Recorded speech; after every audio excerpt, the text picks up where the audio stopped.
আসসালামু আলাইকুম। প্রিয় দর্শক, আজ আমরা আপনাদেরকে নিয়ে এসেছি ঐতিহ্যবাহী কুতুবশাহী মসজিদে। কিশোরগঞ্জ জেলার অষ্টগ্রাম থানার সদরে অবস্থিত ৫ গম্বুজ বিশিষ্ট এই মসজিদটি বাংলার সুলতানি ও মোগল স্থাপত্যের বৈশিষ্ট্যে নির্মিত। মসজিদের নির্মাণ কাল সম্পর্কে ঐতিহাসিকদের মধ্যে মতবিরোধ লক্ষ্য করা যায়। কেউ কেউ এটিকে ১৬শ শতাব্দীতে নির্মিত বললেও অধিকাংশ ঐতিহাসিকগণ এটিকে ১৭শ শতাব্দীতে নির্মিত বলে মনে করেন। ১৭শ শতাব্দীর প্রথম দিকে নির্মিত বলেই এই মসজিদটিতে সুলতানি ও মুঘল স্থাপত্যের বৈশিষ্ট্য পরিলক্ষিত হয়। বিখ্যাত দরবেশ কুতুব শাহের নামানুসারে এই মসজিদটির নামকরণ করা হয়েছে কুতুবশাহী মসজিদ। মসজিদের পাশেই এই দরবেশের কবর অবস্থিত। আয়তকার এই মসজিদটি উত্তর দক্ষিণে দৈর্ঘ্য ৪৬ ফুট ১১ ইঞ্চি এবং পূর্ব পশ্চিমে ২৭ ফুট ১১ ইঞ্চি প্রস্থ। বাংলার চৌচালা ঘরের চেয়েও এর কার্নিশগুলো অধিক বক্র। এর ৪ কোণে ৮ কোণ বিশিষ্ট ৪টি মিনার রয়েছে এবং বহির্গাত্রে রয়েছে সৌন্দর্যময় কারুকার্য। এর পূর্বের দেয়ালে ৩টি এবং দক্ষিণ ও উত্তর দেয়ালে ২টি করে সর্বমোট ৭টি খিলানযুক্ত প্রবেশপথ রয়েছে। পূর্ব দেয়ালে প্রবেশপথের বিপরীতে মসজিদের ভিতরে পশ্চিম দেয়ালে ৩টি মেহরাব রয়েছে। সুপ্রিয় বন্ধুরা, আমরা যে টাইমে এখানে এসেছি এখন হচ্ছে দুপুর ২:৩০, ঠিক দুপুরবেলা, এবং ভাদ্র মাস হওয়ার কারণে রৌদ্রের তাপ খুব প্রচুর এবং সূর্যটা আছে আমাদের বিপরীতে, যার দরুন এই মসজিদটার সঠিক ভালোভাবে হয়তো ক্যামেরায় নাও আসতে পারে। তো আমরা এখন যে মুহূর্তে আসছি এই মুহূর্তে মসজিদটা বন্ধ রয়েছে। সম্ভবত নামাজের সময় শুধু খোলা থাকে, কিন্তু নামাজের পর মনে হয় বন্ধ থাকে। তো এই যে মসজিদটা আছে, মসজিদের এই যে দেয়াল দেখতেছেন, এই দেয়ালে দেখেন কত সুন্দর সুন্দর নকশা করা। এই নকশাগুলা কিন্তু সুলতানি আমল এবং মুঘল আমলের নকশা। এই নকশাটা শুধু এইখানে না, এই নকশাটা পুরো মসজিদ জুড়ে করা, একেবারে গম্বুজ পর্যন্ত। সুপ্রিয় দর্শক, আমার মনে হয় আপনারা যদি নামাজের সময় আসেন তাহলেই কেবল মসজিদের ভিতরে প্রবেশ করতে পারবেন এবং ভেতরটা দেখতে পারবেন। তারপরে আমরা একটু ভেতরটা দেখানোর চেষ্টা করব। এটা হচ্ছে মসজিদের উত্তর পাশ। জানালা আছে, জানালার উপরে সুন্দর সুন্দর নকশা আছে, দেয়ালেও নকশা আছে। এটা হচ্ছে মসজিদের মেইন ফটকটা এই ধরনের। এই যে মসজিদটা, এইখানে মসজিদের দান বক্স আছে। এইখানে দেখা যাচ্ছে মোমবাতি জ্বালিয়ে রাখা হয়। এইখানে কিছু আগরবাতি জ্বালানো হয়, যেটা এইখানে বর্তমান সময়ে বিদ্যুৎ আছে এবং সোলার লাইট আছে। তারপরে এই মোমবাতিগুলো অপ্রয়োজনীয়, হয়তো ধর্মীয় কুসংস্কারের কারণে কেউ কেউ এই মোমবাতি মানত করে থাকেন। এখানে এই যখন বিদ্যুৎ থাকে, যখন আলো থাকে, তখনই মনে হয় জ্বালায় রাখে। আচ্ছা, এইটা হচ্ছে মসজিদের দক্ষিণ পাশটায় কি আছে? 2টি জানালা আছে, আর এইখানে 3টি কবর দেখা যায়। এরকম কবর আমি দেখেছিলাম কোথায়? লালবাগ কেল্লা মসজিদের সামনে দেখেছিলাম। আচ্ছা, আমরা মসজিদের পেছন দিক থেকে একটু ঘুরে আসব। এখন আমরা এদিক দিয়ে যাওয়া যাচ্ছে না, বেড়া দেওয়া। মসজিদের উত্তর পাশ দিয়ে আমরা যাব একটু, দেখি ভিতরে কিছু দেখানোর চেষ্টা করা যায় কিনা।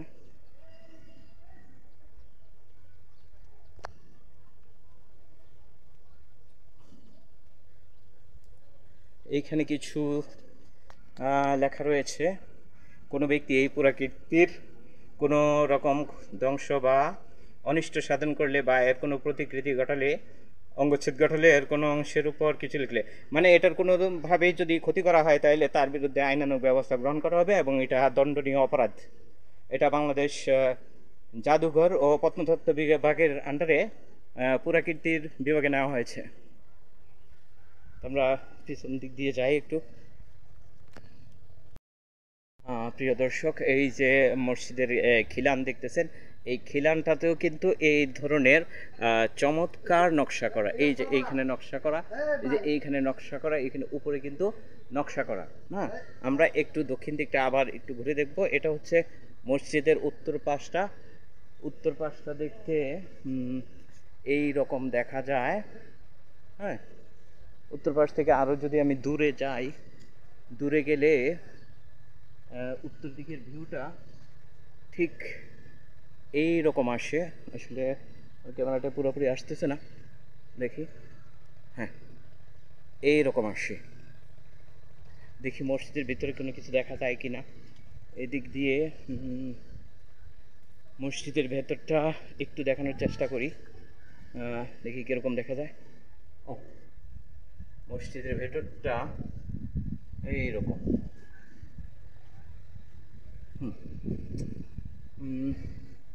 আসলে বাহির থেকে মসজিদের ভেতরটা ভালোভাবে দেখার মতো কোনো উপায় নেই। এখানে আজেবাজে জিনিসপত্র রেখে দিয়েছে। এবার আমরা মসজিদের পেছন দিকে যাচ্ছি। এই যে এখানে লেখে রাখছে এটা ক্ষতি সাধন করা যাবে না, কিন্তু এটা কিন্তু আসলে যথাযথ যত্ন নেওয়া হচ্ছে বলে মনে হয় না। দেয়ালের গায়ে ঘাস জন্মে গেছে। এটা হচ্ছে মসজিদের পশ্চিম দিক, যেটা আমি আপনাদেরকে দেখানোর চেষ্টা করতেছি। এটা হচ্ছে মসজিদের পশ্চিম পাশ। এই পশ্চিম পাশটাতেও কিন্তু এরকম সুন্দরভাবে পুরাটা মসজিদে গায়ে কিন্তু নকশা করা আছে। নকশাটা দেখতে খুবই চমৎকার, খুবই চমৎকার। আরেকটু পিছনের দিকে যাই। এইখান থেকে মনে হয় মসজিদের পুরো ভিউটা আসতেছে। হ্যাঁ, দেখা যাচ্ছে মসজিদের ভিউটা। এটা হচ্ছে মসজিদের পশ্চিম পাশ। পশ্চিম পাশ থেকে দেখতে মসজিদটাকে এই রকম দেখায়। দর্শক, এটা হচ্ছে মসজিদের পশ্চিম পাশ। এই পশ্চিম পাশ থেকে আমরা 3টি গম্বুজ দেখতে পাচ্ছি। আসলে মাঝখানে গম্বুজটা বড়, তার আর দুই সাইডের যে 2 গম্বুজ আছে, এই 2 গম্বুজের পেছনে আরও 2টা করে গম্বুজ আছে, যেটা মসজিদের পূর্ব দিক থেকে সুন্দরভাবে দেখা যায়। আমরা এখন মসজিদের পশ্চিম দিকে যাচ্ছি। এইখানে কিছু একটা দেখা যাচ্ছে, তো দেখা যাক এখানে কি পাওয়া যায়। হ্যাঁ, এখানে যা দেখা যাচ্ছে, এখানে একটি কবর রয়েছে।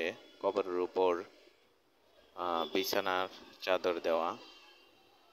কবরের পাশে দান বাক্স রয়েছে।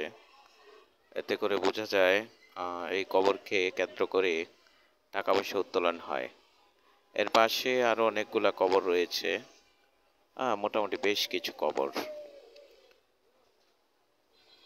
মসজিদের দক্ষিণ পশ্চিম কোণ থেকে মসজিদটাকে ঠিক এই রকম দেখা যায়। এর পাশে রয়েছে কতগুলো কবর।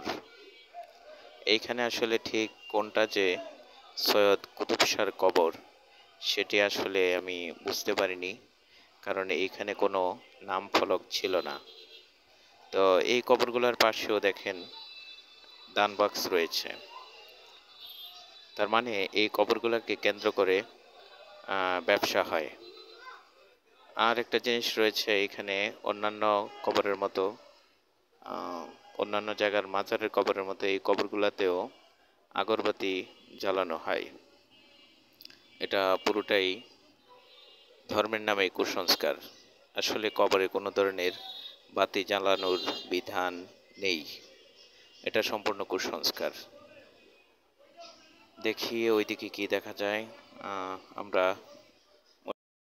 সুপ্রিয় দর্শক, এটা হচ্ছে মসজিদের ভেতরের বড় গম্বুজ। ভিতর দিক থেকে গম্বুজটা আসলে এই রকম দেখা যায়।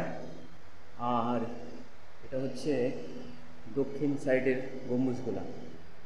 তো এর যে দেয়াল আছে, দেয়ালের দৈর্ঘ্য অন্তত 4 থেকে 5 ফিটের মতো হবে।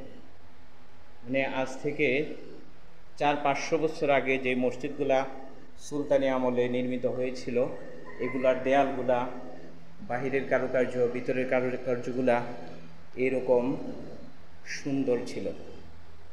এটা হচ্ছে মসজিদের মেম্বার। এই মেম্বার থেকে শুক্রবারে খুতবা দেওয়া হয় মুসল্লিদের উদ্দেশ্যে। ভিতরে গম্বুজ আছে, গম্বুজের মধ্যেও বাহিরের মতো বিভিন্ন রকম কারুকার্য করে সাজানো রয়েছে, যেগুলা আগেকার দিনের রাজা বাদশাদের ধর্মের প্রতি অনুরাগ, ভালোবাসা এবং ইবাদতের গাম্ভীর্যতা প্রমাণ করে। আমরা বেরিয়ে যাচ্ছি মসজিদ থেকে। আমাদের মসজিদ দেখা শেষ। আসলে যেভাবে দেখাই না কেন, আপনারা সরাসরি এসে দেখলে যেভাবে দেখতে পাবেন, চোখে যতটা সুন্দর লাগবে ভিডিওতে কিন্তু ততটা সুন্দর ফুটিয়ে তোলা আসলেই অসম্ভব। অসম্ভব বলতে সম্ভবই না। তো আজকের মতো এখানে বিদায় নেব। বিদায় নেওয়ার আগে আপনাদেরকে জানিয়ে দিতে চাই, আপনারা যদি এই মসজিদটি ভ্রমণ করতে চান তাহলে আপনারা দেশের যে কোনো জায়গা থেকে সড়ক পথে ভৈরব, কুলিয়ারচর অথবা বাজিতপুরে আসলে সেখান থেকে নৌপথে অষ্টগ্রাম 0 পয়েন্ট আসতে পারবেন।